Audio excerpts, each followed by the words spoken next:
ছাত্ৰ-ছাত্ৰীসকল, আজি আকৌ তোমালোকৰ ওচৰলৈ আহিছোঁ এটা গণিতৰ পাঠ লৈ।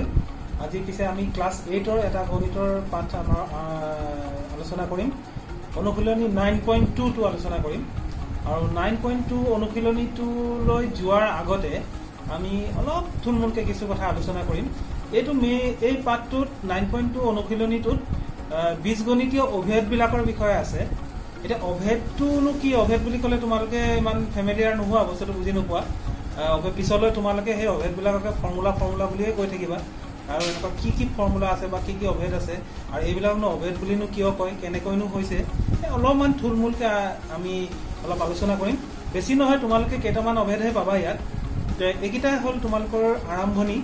আৰু এইখিনি কথা, এই অভেদবিলাক তোমালোকে যদি ভালকৈ বুজি লোৱা আৰু ভালকৈ অভেদবিলাক যদি তোমালোকে মনত ৰাখা, আৰু এই অভেদবিলাকৰ সহায়ত যদি যিবিলাক অনুশীলনীটোত আছে সেইবিলাক যদি এতিয়াৰ পৰাই যদি ভালকৈ নকৰা, তেতিয়া পিছলৈ মানে কি হ'ব, পৰৱৰ্তী ক্লাছসমূহত তোমালোকৰ এইটো এটা ডাঙৰ সমস্যা হৈ থিয় দিব, আৰু তাত অংক কৰিবলৈ তোমালোকে ভীষণ অসুবিধা পাবা।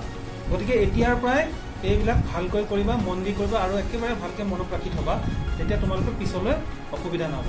এতিয়া আহাচোন আমি মূল অনুশীলনটোলৈ যোৱাৰ আগতে আমি এই অনুশীলনটোৰ সম্বন্ধীয় কিছু কথা, মানে এই অভেদবোৰৰ বিষয়ে অকণমানকৈ থুলমূলকৈ অলপমানকৈ আলোচনা।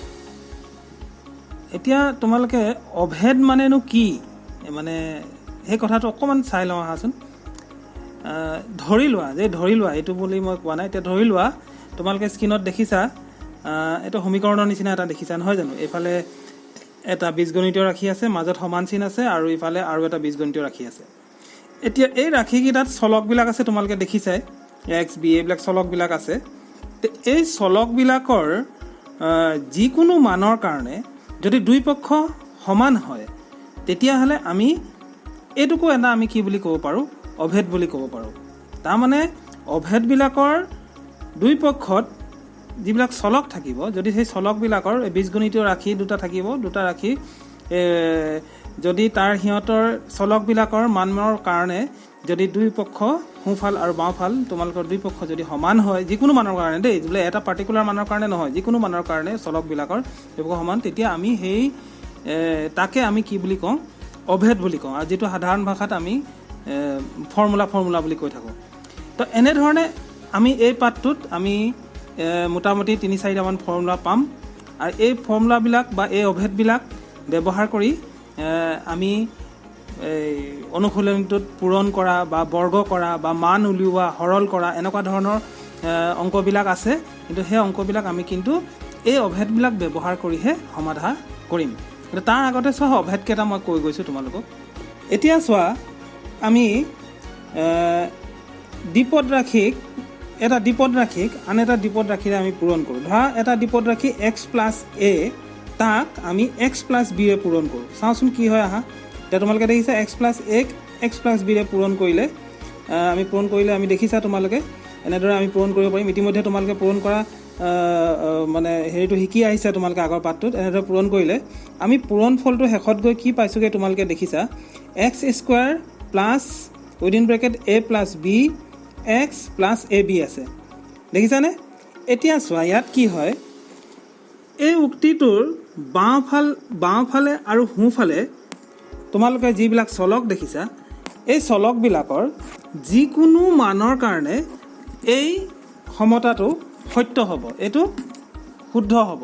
যিকোনো মানৰ, মানে বাওঁপক্ষ আৰু সোঁপক্ষৰ মানটো সমান হ'ব। মানে চলকৰ মানবিলাক যদি যিকোনো মান যদি ধৰা, আৰু কেনেধৰণে মান উলিওৱা হয় সেইটো আগতে তোমালোকে পাই আহিছা। আমি পাইছিলোঁ যে ধৰা কিবা বীজগণিতীয় ৰাশি কিছুমান থাকে, তাত চলকবিলাকৰ মান দি দিয়ে, 2, 4 এনেকৈ মানবোৰ দিছিলে। আমি সেই মানবিলাক সেই ৰাশিবিলাকত বহাই পেলাই সেই ৰাশিটোৰ মানটো উলিয়াইছিলোঁ, মনত পৰিছেনে? ঠিক তেনেকৈ ইয়াতো যদি এই যিটো আমি পালোঁ, তাৰ যদি এটা দুই পক্ষত আমি যদি এই চলকবিলাকৰ যিকোনো মান ধৰি পেলাই আমি যদি কৰোঁ, তেতিয়াহ'লে আমি দুই পক্ষ, সোঁপক্ষ আৰু বাওঁপক্ষ দুয়োটা পক্ষ আমি কি পাম, সমান পাম। তোমালোকে এক্সৰ কাৰণে এটা মান ধৰিব পাৰা, এৰ কাৰণে এটা মান ধৰিব পাৰা, বিৰ কাৰণে এটা মান ধৰিব পাৰা। তেনেধৰণে তোমালোকে কৰিলে তোমালোকে দুই পক্ষ সমানেই পাবা। গতিকে এইটো এটা কি হ'ল, অভেদ হ'ল। মানে x + a × x + b = x² + a + bx plus a b এইটো এটা অভেদ হ'ল ঠিক তেনেকৈ আৰু কেইটামান অভেদ আছে তোমালোকে চোৱা ঠিক তেনেদৰে আমি আৰু কেইটামান অভেদ পাওঁ যেনে ধৰা আৰু এটা আছে তোমালোকে a + b হোল স্কোৱাৰ এইটো কি হ'ব a square plus 2ab plus b square এইটো এটা অভেদ হ'ল ঠিক তেনেকৈ আৰু এটা অভেদ পাওঁ আমি a - b হোল স্কোৱাৰ এইটোৰ সমান তোমালোকে দেখিছাই a square minus 2ab plus b square এইটো এটা অভেদ আৰু এটা অভেদ পাবা তোমালোকে a + b into a - b a + b into a - b এইটো হ'ব a square minus b square এইটো এটা অভেদ এনেধৰণে আমি এই পাঠটোত আমি 4টা অভেদ পাইছোঁ আৰু এই 4টা অভেদ ব্যৱহাৰ কৰি আমি অনুশীলনীত থকা যিবিলাক সমস্যা আছে বা যিবিলাক অংক আছে সেইবিলাক আমি কৰিবলৈ চেষ্টা কৰিম কিন্তু তাৰ আগতে এই যিকেইটা তোমালোকে অভেদ বা যিকেইটা তোমালোকে ফৰ্মুলাকেইটা পালা এইকেইটা সুন্দৰকৈ একেবাৰে কণ্ঠস্থ হৈ থাকিব লাগিব মানে মুখস্থ হৈ থাকিব লাগিব তেতিয়াহে তোমালোকে কৰিব পাৰিবা এতিয়া চাওঁচোন আহা আমি সেই অনুশীলনীটোত এই অভেদবোৰ ব্যৱহাৰ কৰি কেনেধৰণে আমি অংকবোৰ কৰিব পাৰোঁ আমি 9.2 অনুশীলনীৰ 1 নম্বৰ অংকটোকে কৰিব লৈছোঁ তাত চোৱা প্ৰথমে তোমালোকক মই ইয়াত লিখি দিছোঁ দেখিছা প্ৰথম অভেদটো আমাক দিয়া আছে দেখিছা নহয় এই অভেদটো ব্যৱহাৰ কৰি এই 1 নম্বৰ অংকটো দেখিছানে x + 7 ইনটু x + 5 এই যিটো ৰাশিটো এই ৰাশিটো পূৰণ কৰিব কৈছে কিন্তু এনেও আমি পূৰণ কৰিব পাৰোঁ কিন্তু আমাক কৈছে এই অভেদটো ব্যৱহাৰ কৰি পূৰণ কৰিব লাগিব এতিয়া চোৱা এই অভেদটো ব্যৱহাৰ কৰিবলৈ হ'লে কেনেকৈ কৰিব পাৰোঁ তোমালোকে চোৱা মন কৰিবা তো ইয়াতে চোৱা এইটো এই ৰাশিটো যেনেধৰণে আছে একে সজ্জাতে এইটো আছেনে নাই তোমালোকে চোৱাচোন মিলি আছে ইয়াত x আছে ঠিক আছে বাৰু ইয়াতো x আছে কিন্তু ইয়াত a আছে a সলনি ইয়াত কিমান আছে 7 আছে গতিকে আমি a টো য'ত থাকিব a মানটো মানে 7 হ'ল মানে বুজি পাইছানে আৰু x টো থাকিব ইয়াত x আছেই আৰু b কিমান দিয়া আছে 5 b সলনি b ঠাইটোত কি দিয়া আছে 5 তাৰমানে আমি a টো 7 বুলি ধৰিব লাগিব আৰু b টো 5 বুলি ধৰিব লাগিব এতিয়া আমি এই ৰাশিটোৰ এই যিবিলাক আছে পদবিলাক সেইবিলাক যিবিলাক মানবিলাক পালোঁ সেই মানবিলাক এই যিটো অভেদ আছে এই অভেদৰ এইফালে যিখিনি আছে এইখিনিত আমি বহাই যাম এতিয়া চোৱা মই বহাই গৈছোঁ প্ৰথমে কি আছে x স্কোৱাৰ গতিকে ইয়াত x স্কোৱাৰ হৈছে x স্কোৱাৰ আছে গতিকে xটো ইয়াত কি বুলি আছে x বুলিয়ে আছে গতিকে আমি কি বুলি বেলেগ থাকিলে বেলেগ লিখিব লাগিব এইটো আমি x স্কোৱাৰ বুলি লিখিলোঁ তাৰপিছত কি আছে প্লাছ আছে প্লাছ দিলোঁ আমি তাৰপিছত আমাৰ এনেকৈ ব্ৰেকেট আছে তাৰপিছত কি আছে a + b এটা চোৱা এটো আমাৰ ইয়াত কি আছে তোমালোকে দেখিছা এটো 7 আছে গতিকে এটো ঠাইত আমি কি বহাম 7 বহাম আৰু প্লাছ b ঠাইত আমাৰ কি আছে তোমালোকে দেখিছাই 5 আছে গতিকে প্লাছ কি হ'ব 5 হ'ব হলে আৰু এফালে কি আছে তোমাৰ x আছে গতিকে x টো x বুলিয়ে আছে গতিকে আমি ইয়াত x বহালোঁ আৰু প্লাছ কি দিয়া আছে a ইনটু b তেতিয়াহ'লে এটো আমাৰ কি আছে 7 আছে 7 বহিলে ইনটু কি হ'ব b টো কিমান আছে 5 আছে গতিকে এটো কিমান বহিব 5 এতিয়া তোমালোকে হৈ গ'ল এটো কৰি দিলে আমাৰ কি হ'ব এটো x স্কয়াৰ থাকিলে প্লাছ এটো কি হ'ব 7 পাছে 12 হ'ব 12x হ'ল প্লাছ আমাৰ কি হ'ব 7 5 গুণ 35 এইটো হ'লগে আমি অভেদটো ব্যৱহাৰ কৰি পূৰণফল উলিয়ালোঁ গম পাইছানে কেনে ধৰণে কৰিলোঁ এনে ধৰণে তোমালোকে বাকিবিলাক কৰিবলৈ চেষ্টা কৰিবা এতিয়া চোৱা আৰু এটা অংক ইয়াত দেখুৱাইছে তোমালোকে 7 নম্বৰ অংকটো চোৱাচোন 7 নম্বৰটো তোমালোকে অলপমান কনফিউজ হৈ যাব পাৰা এটলে 98 * 97 দিয়া আছে এতিয়াতো দিগদাৰ হৈ যাব এনে ধৰণে নাই হয়নে নহয় কিন্তু এই 98 আৰু 97 টো আমি এনে ধৰণেও এই যিটো আমি ফৰ্মুলাটোত আমি যিটো অভেদত পাইছোঁ এনে ধৰণেও আমি পাতি ল'ব পাৰোঁ কেনেকৈ পাৰোঁ অলপমান বুদ্ধি কৰিলে আহে চোৱা তাৰমানে a + b হ'ব লাগে হয়নে নহয় আমাৰ এইটো আমি এনেকৈও লিখিব পাৰোঁ নহয় 98 টো 90 + 8 কিবা ভুল হ'ব নেকি 98 টো এনেকৈ লিখিলে নিশ্চয় ভুল নহয় একো পুৰণৰ জেগাত পুৰণেই থাকিলে বা তোমালোকে পুৰণ চিন নিদিলেও তোমালোকে এইটো এনেকৈ ব্ৰেকেট দিব পাৰা মাজত পুৰণ আছেই তাৰমানে আৰু এই 97 টো আছে 97 টো আমি এনেকৈ লিখিব পাৰোঁ 90 + 7 আহিলে হ'লে এনেকুৱা ধৰণে লিখা হৈছে নাই চোৱাচোন এতিয়া চোৱা এতিয়া কি হৈছে x এইটো আছে তোমাৰ ফৰ্মুলাটো মই ওপৰত লিখি আছোঁ তোমালোকে বাৰে বাৰে লিখিব নালাগে তোমালোকে নিজে কৰি যাবা মনত থাকিবৰ কাৰণে মই দেখুৱাবৰ কাৰণে লিখি আছোঁ এটা চোৱা ইয়াত x টো ইয়াত কি হ'লগে 90 হ'লগে 90 হ'লগে a টো ইয়াত কি হ'ল 8 হ'লগে আকৌ x টো আমাৰ ইয়াত কি হ'ল 90 হ'লগে আৰু b টো আমাৰ 7 হ'ব কিন্তু এইটো কৰোঁতে সদায় এটা কথা মন কৰিব লাগিব যেহেতু x টো ইয়াত 90 + 8 কৰিলোঁ 90 + 8 কৰাৰ কাৰণে x টো আমাৰ 90 হ'ল কিন্তু ইয়াতো আমাৰ কি হ'ব লাগিব x টো 90 হ'ব লাগিব ইয়াত আমাৰ তেনেধৰণে দিয়াই আছে অংকবিলাক তোমালোকে চালে অলপমান গম পাবা কেনেকৈ কৰিলে সুবিধা হ'ব কাৰণ ইয়াত ইয়াত এক্সৰ ভেলু যদি 90 হয় ইয়াত এক্সৰ ভেলুটো বেলেগ হ'ব নোৱাৰে ইয়াতো এই 90 ধৰিব লাগিব তুমি কাৰণ একেটা কৰি আছা গতিকে ইয়াত আমাৰ 90 হ'ল এনেকৈ প্লাছ আহিলে এইটো এক্স আহিলে 90 আহিলে একে আহিলে আৰু বি হ'ল 7 এতিয়া সেই মতে ফৰ্মুলাত কৰি যোৱা এতিয়া চোৱা 90 হ'ল এইটো কি আছে এক্স স্কোৱাৰ আছে আমাৰ এক্সটো কি আছে 90 এইটো 90 স্কোৱাৰ হ'লনে তাৰপিছত প্লাছ আহিলে তাৰপিছত আমি ব্ৰেকেট দিম a প্লাছ বি a আমাৰ কি হৈছেগৈ 8 হৈছেগৈ 8 লিখিলোঁ বি আমাৰ কি হৈছেগৈ 7 হৈছেগৈ এইটো আমি 7 লিখিলোঁ বি এক্স আকৌ কি আহিলে 90 আছে গতিকে এক্সৰ ঠাইত আমি কি লিখিলোঁ 90 লিখিলোঁ প্লাছ a ইনটু বি হ'ল কিমান a হ'ল আমাৰ 8 ইনটু বি হৈ গ'ল 7 এতিয়া এইটো কৰি গ'লে হৈ গ'ল এইটো আমাৰ 90 বৰ্গ কিমান হ'ব 8100 হ'ল তাৰপিছত আমাৰ যোগ কৰিলে আমাৰ এইটো কি হ'ব 15 হ'ল 15 ইনটু ইফালে কি আহিলে 90 আহিলে আৰু 8 পূৰণ কৰিলোঁ 8 7 গুণ কিমান হ'ল 56 ধৰিব পাৰিছানে হ'ল এতিয়া অংকটো শেষ হোৱা নাই আৰু অলপ আছে 81 হ'ল কি কয় 8100 হ'ল প্লাছ এইটো আমি পূৰণ কৰিলে 1350 হ'ল প্লাছ আমাৰ ইয়াত কি আহিলে 56 আহিলে এতিয়া আমি যোগ কৰিলোঁ গোটেইকেইটা এটা যোগ কৰিবলৈ আছে আমি যোগ কৰোঁ যোগ কৰিলে তোমাৰ কেৱল 0 0 এইফালে 6 ইয়াত 6 আহিলে এইটো 0 5 আৰু এইফালে 5 পাছে 10 0 কৰিলে 1 তাৰ একে একে 2 2 3 5 ইয়াত 5 আহিলে তাৰপিছত 8 আৰু 1 কিমান হ'ল 9 এইটো হৈ গ'ল আমাৰ ইয়াৰ পূৰণফলৰ উত্তৰটো আমি কি কৰিলোঁ সূত্ৰ প্ৰয়োগ কৰি সহজভাৱে কৰিব পাৰিলোঁ তেনেকুৱা আৰু এটা আছে তোমাৰ আমি 2 নম্বৰ অংকটোলৈ আহিছোঁ এইটো একেই তোমালোকৰ ইয়াত তোমাৰ 2 নম্বৰ যিটো অভেদ আছে সেইটো দিছে আমি 2 নম্বৰ অভেদটো পাইছিলোঁ a plus b whole square equal a square plus 2ab plus b square এইটো পাইছিলোঁ আমি অভেদটো তো এইটো ব্যৱহাৰ কৰি পেলাই আমি এইটো স্কোৱাৰ আছে ইয়াৰ এই ৰাশিটোৰ বৰ্গ উলিয়াম দেখিছানে বৰ্গ উলিয়াব লাগে এতিয়া চোৱা ইয়াতো সেই আগৰটোৰ নিচিনাই তোমালোকে চাব পাৰা এই ধৰণেই ইয়াতো আছে a ঠাইত কি আছে 3a কিউব আছে তাৰমানে এই 3a কিউব গোটেই বস্তুটোৱে এই গোটেই বস্তুটো 3a কিউব এই গোটেই বস্তুটোৱে হ'ল আমি কি বুলি ধৰিম a বুলি ধৰিম a ৰ মান বুলি ধৰিম এইটো ঠিক তেনেকৈ 4a স্কোৱাৰ আছে এইটো দেখিছানে এই গোটেই 4a স্কোৱাৰ এই গোটেইটোৱে আমি b ৰ মান বুলি ধৰিম তো সেইমতে আমি ফৰ্মুলাত বহাই যাম এতিয়া যেতিয়া আমাৰ ইয়াত a স্কোৱাৰ আছে a স্কোৱাৰ মানে ইয়াৰ কাৰণে a স্কোৱাৰ আছে গতিকে a মানটো আমাৰ কি আছে 3a কিউব গতিকে আমি ইয়াত a ঠাইত আমি 3a কিউব বহাম তাৰ স্কোৱাৰ কৰিম চোৱা a স্কোৱাৰ মানে 3a কিউব গোটেই a মানটো হ'ল 3a কিউব এইটো বহালোঁ ইয়াৰ স্কোৱাৰ আছে গতিকে ইয়াক আমি ব্ৰেকেট দি পেলাই কি কৰিলোঁ এইটো স্কোৱাৰ হ'লনে তাৰপিছত কি হ'ব 2ab প্লাছ 2ab 2 আছেই এইটো 2 আছেই a মানে আমি কিমান ক'লোঁ ইনটু আমি কিমান বুলি কৈছিলোঁ 3a কিউব গোটেই aটো গতিকে এইটো কি লিখিলোঁ 3a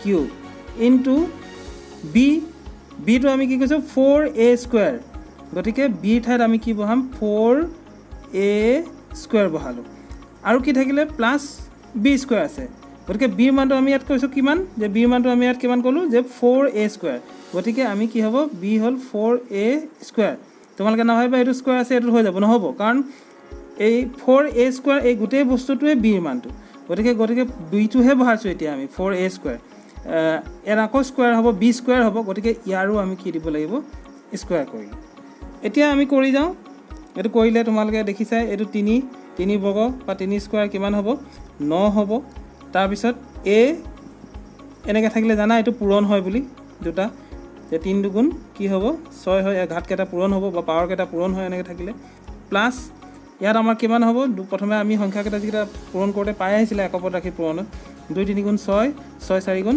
24 24 আৰু a ইয়াত 3টা আছে 3 ঘাত আছে মানে 3টা আছে আৰু ইয়াত আছে a দুটা সব মিলাই কি হ'ল a 5টা a টু দি পাৱাৰ 5 হ'ল প্লাছ কি হ'ব এতিয়া a টু স্কোৱাৰ আহিব 4ৰ বৰ্গটো কিমান হ'ব 16 হ'ব আৰু a তোমাৰ ইয়াত 2 আছে a বাহিৰত এনেকৈ থাকিলে পূৰণ হয় জানাই তোমালোকে ঘাতৰ অংকত আগতে কৰি আহিছা 7ত 2 দুগুণ কিমান হ'ব 4 16 a টু দি পাৱাৰ 4 গতিকে আমি ইয়াৰ পূৰণ ফলটো এইটো পালোঁ এতিয়া চোৱা আমাৰ আৰু এটা অভেদ পাইছিলোঁ আমি ইয়াৰ পিছতে আকৌ 2 নম্বৰটো কৰাৰ পিছত তোমালোকে আৰু এটা 3 নম্বৰ আছে এইটো আছে a - b হোল স্কোৱাৰ অভেদটো ব্যৱহাৰ কৰি পেলাই তাত আমি সেইবিলাকৰ বৰ্গ উলিয়াব লাগিব। বস্তুটো একেটাই হ'ব, 2 নম্বৰটোৰ নিচিনাই হ'ব, সেইকাৰণে মই দেখুওৱা নাই। তোমালোকে পাৰিবা সেইটো, খালি অভেদ মতে বহাই যাবা। এতিয়া চোৱা আৰু এটা দিছে ইয়াতে, আৰু এটা অভেদ পাইছিলোঁ আমি a + b * a - b = a² - b²। এইটো এটা অভেদ পাইছিলোঁ। এইকেইটা এই অভেদটো ব্যৱহাৰ কৰি পেলাই আমি এই তলৰ ৰাশিটোৰ পূৰণফল উলিয়াব লাগে। সেই আগৰ নিচিনা তেনেকৈ বহাম। চোৱা ইয়াত চোৱা a + b, a কিমান আছে 6 আছে, b কিমান আছে m² আছে। a মানে a বুলি ক'লে আমি এতিয়া 6 ধৰিম, আৰু b বুলি ক'লে আমি কিমান ধৰিম m² ধৰিম। ইয়াতে এটা গণ্ডগোল আছে, চোৱাচোন। ইয়াত a হ'ব লাগিছিলে, ইয়াত 6টো ইয়াতহে থাকিব লাগিছিলে, আৰু মাইনাছটো m² এইফালে থাকিব লাগিছিলে, হয়নে নহয় বাৰু? কাৰণ ইয়াত কি হ'ল, ইয়াত যিহেতু আমি bটোক m² ধৰিছোঁ, কিন্তু ইয়াত তুমি যদি এইটো সজ্জাত চাবলৈ যোৱা, তেতিয়াহ'লে ইয়াত কি হৈ পৰিছে তোমাৰ aটো হ'ব লাগিছিলে, ইয়াত 6টো ইয়াত থাকিব লাগিছিলে, কাৰণ a - b হ'ব।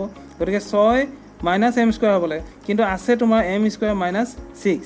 গতিকে এতিয়া কি কৰিব পাৰোঁ? অৱশ্যে তোমালোকৰ বাকী অংককেইটা এনেকৈ নাই, 2-এটাহে আছে এনেকৈ, কিন্তু মই এইটো দেখুৱাইছোঁ। চোৱা এতিয়া কি কৰিব পাৰোঁ? তোমালোকে ক'বা বোলে 6টো এইফালে আনি দিলে হ'ল, mটো এইফালে লৈ গ'লে হ'ল, কিন্তু হ'ব জানো? 6টো যদি আমি আনো, 6টো ঋণাত্মক সংখ্যা, এতিয়া 6টো এইফালে আহিলে কি লিখিব লাগিব? -6 লিখিব লাগিব, আৰু m² দিলে আমি কি লাগিব? +6 লিখিব লাগিব। চোৱা বস্তুটো মই দেখুৱাইছোঁ, এইটো কি হ'ব 6 + m², আৰু এইটো যদি আমি তোমালোকে ভাবিছা এইফালে লৈ আহোঁ, এইফালে ল'লে কেনেকৈ লিখিব লাগিব? আমিতো যদি 6টো যদি এইফালে লৈ আহোঁ, তোমালোকে যদি ভাবিছা বোলে 6টো এইফালে লৈ আহিলে হ'ল, -m² দি দিলোঁ, হৈ গ'ল। হ'ল জানো এনেকৈ? কাৰণ চোৱা 6টো ইয়াত কি আছে?